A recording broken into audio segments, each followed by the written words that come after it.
It's your friendly neighborhood laser lady, and I'm sure you're wondering, can you actually make money with the laser business? And I'm here to tell you, yep.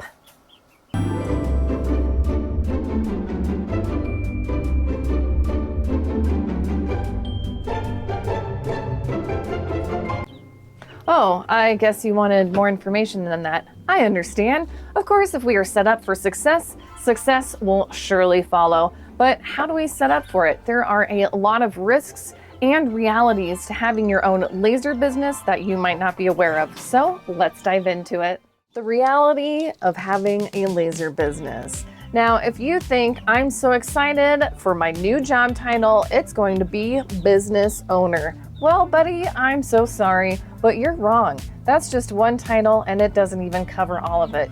Your job titles will actually have to include a list of the following: accountant, tax expert, marketing manager, web designer, photographer, copywriter, promoter, scheduler, social media manager, designer, production manager, creator, fire putter outer, and a whole bunch more.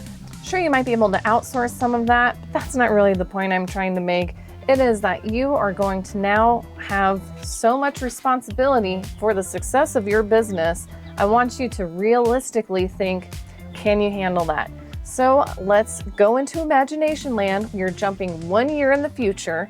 Close your eyes with me and see if this is a good fit for you. Congratulations on having a successful laser business for 1 year. Every day you wake up to orders that need to be fulfilled. You get that laser fired on, take a sip of your morning tea, and get to work.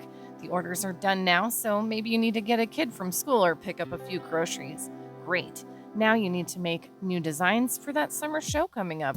Do you have your event license in order? You can do that online after you follow up with that post office on the missing package for the lady who won't stop emailing you in all caps. If you have time, maybe you could take a few pictures of that new product you perfected last week. People on social media seem excited about it, which reminds you that you haven't posted on socials for 3 days and should get on that.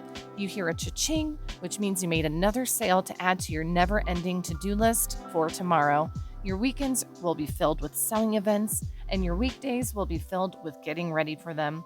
There is no clocking out. If you fail, the business fails. But what if you don't fail? Is the risk of a laser business even worth it? Well, we know lasers are super expensive. You know it, I know it. You can either buy a $10,000 laser with all the bells and whistles or a cute little baby $200 diode laser and still be able to make money with it. What you put into it, you are able to get out of it.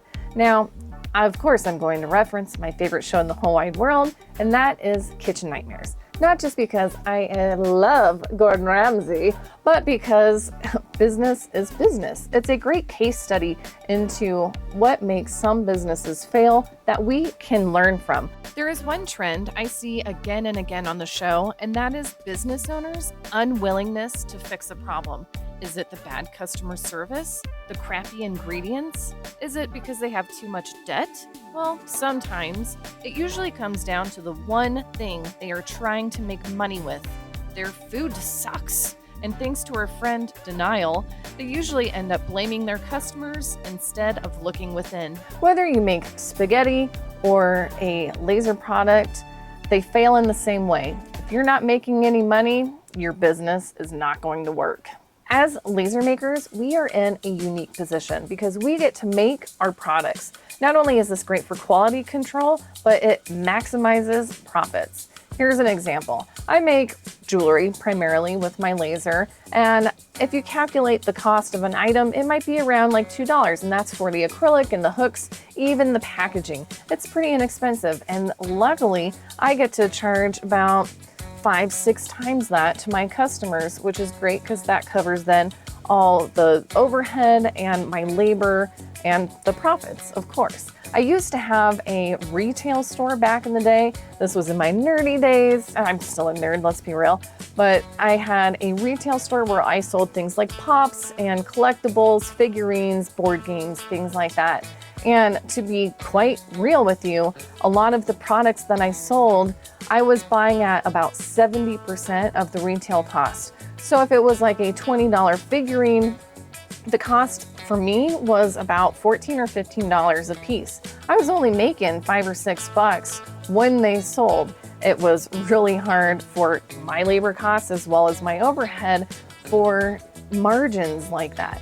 And now that not only do I get to work out of my house, so overhead is lower, my profit margins are much higher. Let's say you make laser cut signs with funny little phrases on them, and after about $5 or $6 worth of wood and maybe a little bit of stain and a hook on the back, you can sell those for $35, $40. Of course, the profit margins are going to be higher because you are in control of the materials you use, and the effort you put in is where all that profit's coming from. How to know if your products will even sell? Let's face it, that's the real question here. If you're going to have a profitable laser business, that just means you have profitable laser products. I'm sure you've heard other people say when you are developing products, whether it is digital or physical or anything like that, it needs to be solving a problem. And I agree with that to an extent. Let me explain. Let's bring up jewelry again. I've been selling this since 2014, and I don't just make cute jewelry. I try to make bold, weird, and funny jewelry on purpose. But what problem is that even solving? Nobody really needs weird earrings. They're not out there having an existential crisis because they don't have enough jewelry, or do they? I don't know. When I market these online, or even at in-person shows, my main draw is 1, the jewelry is unique, and 2, if you wear this, you will become unique. So I market these towards bold people who want to stand out. Who are you planning to market your products to? If you know the who you are selling to, you can know what it is you can sell them. Say you want to market toward nurses. Now you can focus on badge tags, travel mugs, and signs with phrases that nurses relate to, or dog people, or veterans. You get it. Now, the best way to see if your item is going to sell is if you tried to sell it. Selling things online is a beast in and of itself. So let me tell you a little bit about my very first craft show ever. When I first got a laser, I was making the same thing everyone else usually does. Although this was 2014, so people didn't really know what a laser even was. I was invited to go to a Comic-Con with a friend and share her table, so I made some signs and coasters and things with nerdy little phrases from Doctor Who and Star Wars and things like that. And we shared a table. She had some sewing crafts, and then there were my things. And to be honest, and I felt so bad, my things were selling so well, I said thanks and didn't even finish out the weekend because I kind of felt bad for the person who invited me to share a table with, because I was kind of kicking her ass at sales. And what that taught me was this can work. That's when I really started focusing on putting things online and finding more Comic-Cons and craft shows for me to sell my wares at. Eventually, I whittled it down to just doing jewelry, and here we are. But a decade, a lot of things can happen.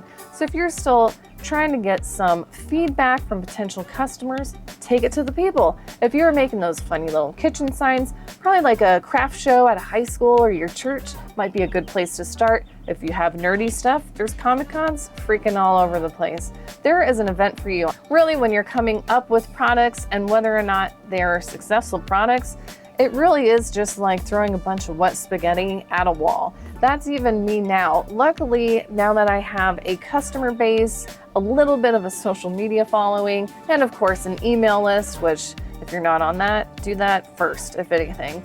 I get to ask my customers, what do you think about these designs? Or here's some sketches I made, or what do you guys need for summer? Your customers will end up telling you what it is they want from you once they know what you're capable of. If you're still thinking about what product you should even maybe make for this business, I have a whole video for you I just made the other week with 100 product ideas for you. So check that out if you haven't. And if you want to learn more about what it's really like to have a laser business and how much money I made over the last 10 years, I give you those exact numbers in this video. So thanks for watching and happy crafting.